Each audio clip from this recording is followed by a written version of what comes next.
Didn't know you guys were there. What's going on? So today we're gonna be talking about the shoulder press. It's a great exercise to add into your routine to really build those boulder shoulders. We're gonna take you guys through a couple of the common mistakes we see because a lot of people do it incorrectly, and we'll also give you guys 5 different variations in case this exercise isn't exactly what you want it to do. Let's jump into it.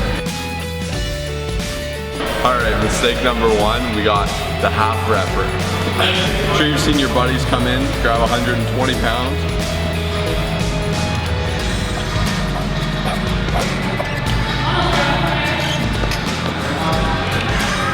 So as you can see, there's the bottom half repper, who's getting a full contraction in the shoulder.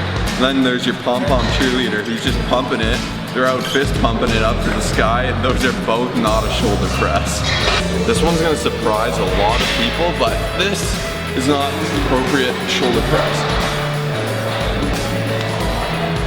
This is appropriate shoulder press.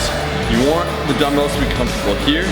You can see this is a very natural movement for my shoulder. Whereas here, when I have my arms fully extended, putting my shoulder in a very uncomfortable position. So rather, this should be your pressing point. You can see my arms maybe on a 50-degree angle here, and you're pressing straight up, and you'll be able to fully contract your shoulder. Go ahead at home and just play around with that, and you will see it's a huge difference. Okay, weight management. This is something I fell victim to as well. So originally I was doing like 80 pounds for like 12 good reps. So I'm like, I'm gonna jump to the hundreds. But instead of my 80s where I was getting good full reps and strong contractions, my hundreds I'd be going here. And I consider that just as good. And even though this falls into the half rep, don't fall into the weight trap. If you up your weight and you find you can't do a proper rep, keep it that way you're at, because you need to be able to do the weight properly. And slowly your form just gets worse and worse. It'll start from this to this to this to this, and then there's just no going back. That's why it's very good to hold yourself accountable.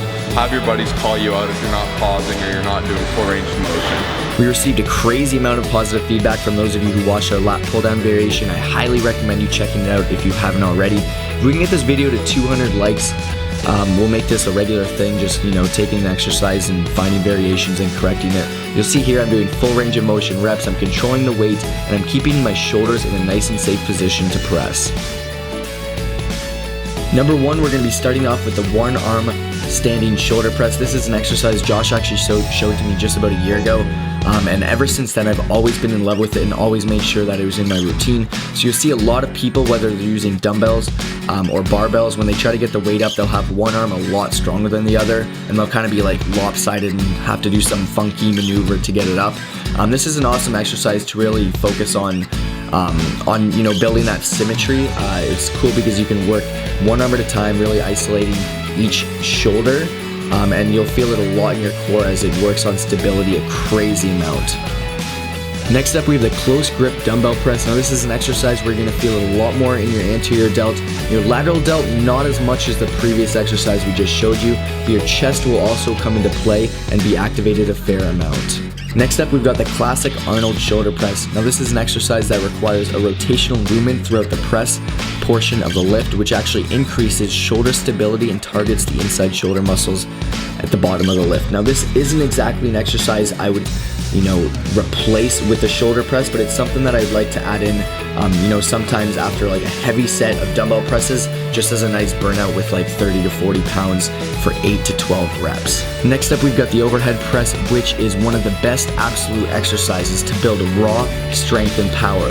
Unfortunately, a lot of people, especially beginners, do this exercise incorrectly.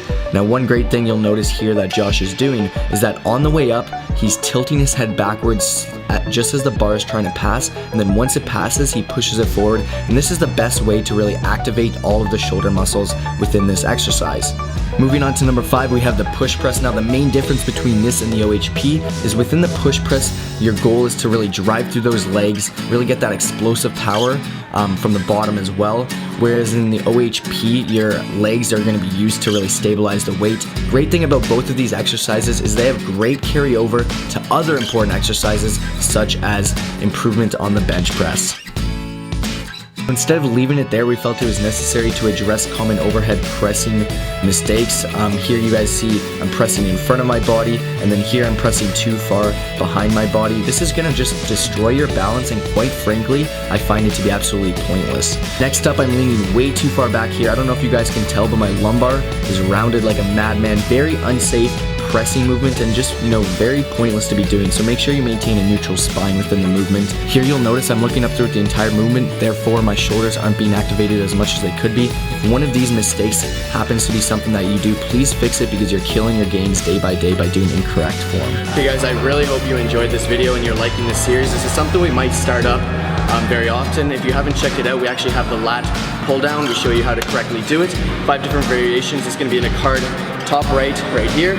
But in the meantime, please subscribe to our channel, give it a thumbs up, and we'll see you in the next video. Peace. Mistake number 1, let's call them Kyle Grondin reps. What?